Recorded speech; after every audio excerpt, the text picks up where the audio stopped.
What's up? Welcome back. I'm John Starr from MacMovieGuy.com, your favorite blind film critic.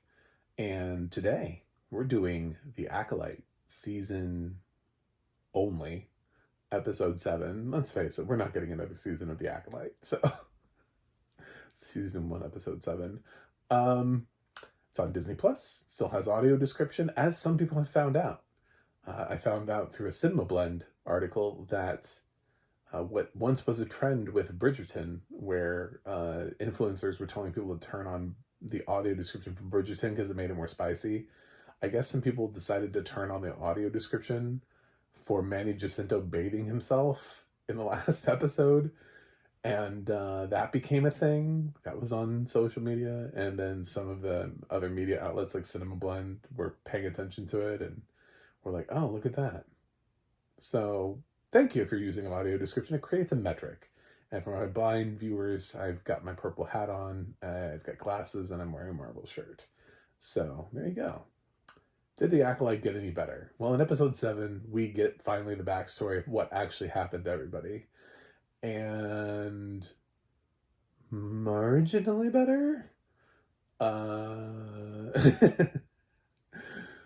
I still feel like space witches are dumb. I'm gonna have a really hard time with that. I still have a really hard time with this whole like coven thing, because I want Star Wars to either like go all in and just start making and being like, no longer are we gonna put up with stuff like Ahsoka and this and whatever. Like, no, these Jedi stories that are like loosely tied to the Empire, and we're just gonna take regular plot ideas and we're gonna put them into the Star Wars universe, and we're gonna like have a Star Wars film that's like, what if on Coruscant, Ghostface was there and he was calling people up and he's like, "Oh, who's your favorite Jedi?"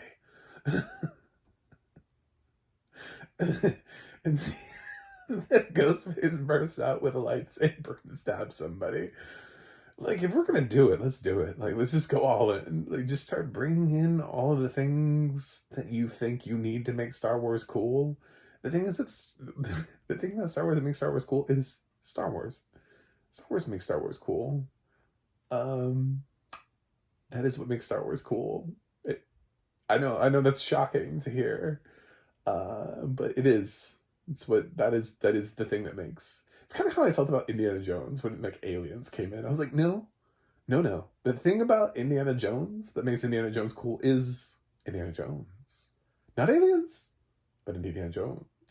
So, um, sometimes people don't understand their own franchises and why people like them. So, yeah, space witches are still stupid, because if we're gonna do space witches, let's just do it all. Let's do space vampires. Let's do space zombies. I want to see, Star Wars presents The Walking Dead. They go to a planet and it's like all zombies, and like, oh my god, what have we done? We can't let them off this planet. If they get off this planet, then zombies on all the planets. We could have zombie Wookiees. I mean, why not? Marvel did it with the whole What If series, which is, I think, still becoming its own series. I don't know. It's really hard to know what Marvel's doing anymore. But yeah, this explored the backstory of what actually happened to the Coven. When we came out, like, everyone was just dead.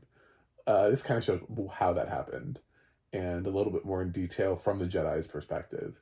But still, I don't feel like we've been told everything. There's still some scenes where we cut away conveniently, or we're not told something, and something happens behind some closed door. We still don't know how May survived the fall. Like, that didn't happen. Like, May just falls, and that didn't get answered, because it's essentially, this episode is probably what Soul is telling to May, except for we never see that. We don't cut back to Soul going, "Here's the story of what I did," and May going, "I never knew," at the end, and then cut to black. No. That's not what happened. But it is more complex, and it deals with a lot of more ideas, and everybody's sort of in this like morally gray area, and it doesn't quite answer a lot of the questions because they're still not really sure what the ascension was.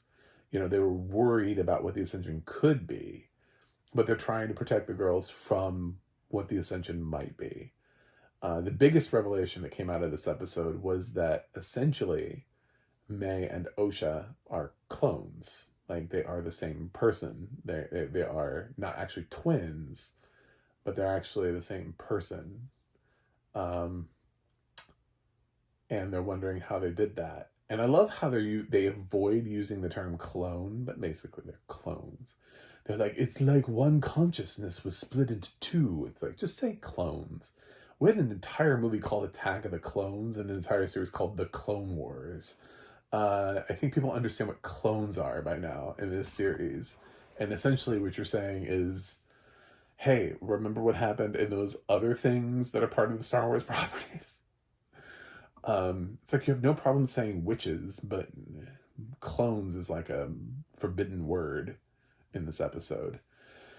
So I'm sure that's where we're headed, is that there's some weird way where they figured out how to do essentially the same thing that we've already seen before. Just what these people are, and then they're going to have to reckon with the fact that basically they're the same person. We didn't touch at all on Osha and Sith Lord. Nothing happened with them. They're still bathing in the ocean, I guess. Who knows? And I don't know if anybody even cares at this point, to be totally honest. Carrie-Anne Moss was good in this episode. She really does feel like this was like one of the greatest concepts that they came up with was casting in some of these parts. Like I still do love it's like Soul. Like I like that character. I like that he's conflicted. I like that he's not perfect. I like that he doesn't always make the right choice. I like that part of him, and he's good enough fighter, but he also doesn't feel like he's the Jedi to save them all. He just feels like he's a very competent Jedi, and not everybody needs to feel like I'm the Jedi to save them all. Whereas Carrie-Anne Moss does feel like she's the Jedi to save it all, which her opening death at the beginning of the first episode now feels like way more like, wow, you got that person?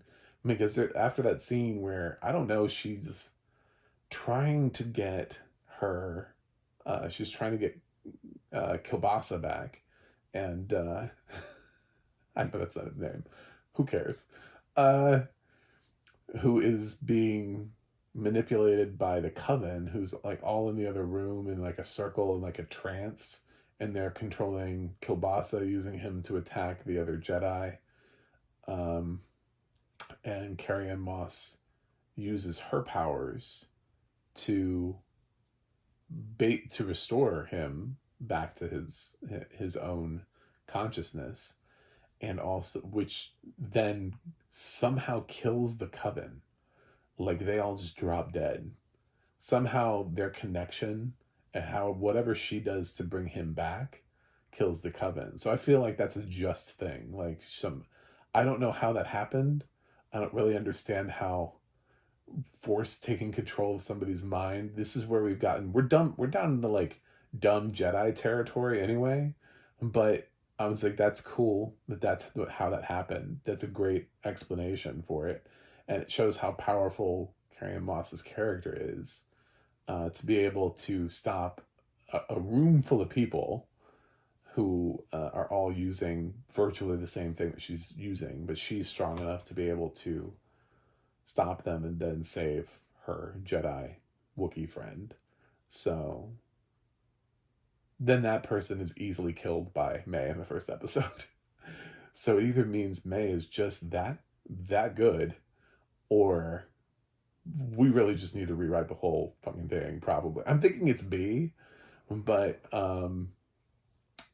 at least we got some context, because I thought it was weird and I knew we were always going to get context. Like the mother character that looked like she was dematerializing and like she was going to take over May. That was weird. Like, can we do that? Is that a thing that we do? I feel like this is a series that was written by somebody who never watched a Star Wars thing before. You know, they were hired and they're like, "Hey, we need more Star Wars stuff. Can you write us a Star Wars series? Have you seen Star Wars?" Yeah, everybody's seen. What are you talking about, man? Everybody's seen Star Wars. Of course, have I seen Star Wars? Yeah, of course I have. And then like really they hadn't, and they're just like, I've seen a lot of other movies and TV though, so I'm just gonna pull random shit from other places and just throw it into this show, and we'll see what happens. I'm sure the fans will love it. You were wrong. The fans do not love it. The fans are like, what is happening in this show? Especially, like, I'm not even that hardcore of a Star Wars fan. I've watched some people do, like, really, like, hardcore Star Wars breakdowns. Um, and they're just like, well, this would never happen because you can't do this. And I'm like, well, cool. And I feel like I'm learning so much about Jedi by having super fans of Star Wars, like, analyzing why the Acolyte is bullshit. And it's definitely kind of affecting the way that I look at the Acolyte. But I would say at least. So I didn't like the last episode because it didn't go anywhere. It didn't do anything. It just was a bunch of people talking. So it's better than that. And I gave that a C minus. So I will say we've curved back because something happened. Because this episode had a purpose. We told something. There were some moments that were cool. And I still sort of question a lot of the things that are happening. I was one of the people who didn't like episode 5 because I still just don't buy Manny Jacinto as a bad guy. I think that's bad casting. I'm alone on that. Well, not alone, but there are still some people who I'm in the minority on that. I guess some other people are enamored with his hotness or something. I don't know what's happening with that. I don't get it, but he reminds me of like if immediately after Bill and Ted, if Keanu Reeves had been asked to do like Dracula, you know what I'm saying? And you're like, what? Wasn't this dude just Ted? You know, like, how do we go from that to this? You know, like, I don't think that works. You know, like,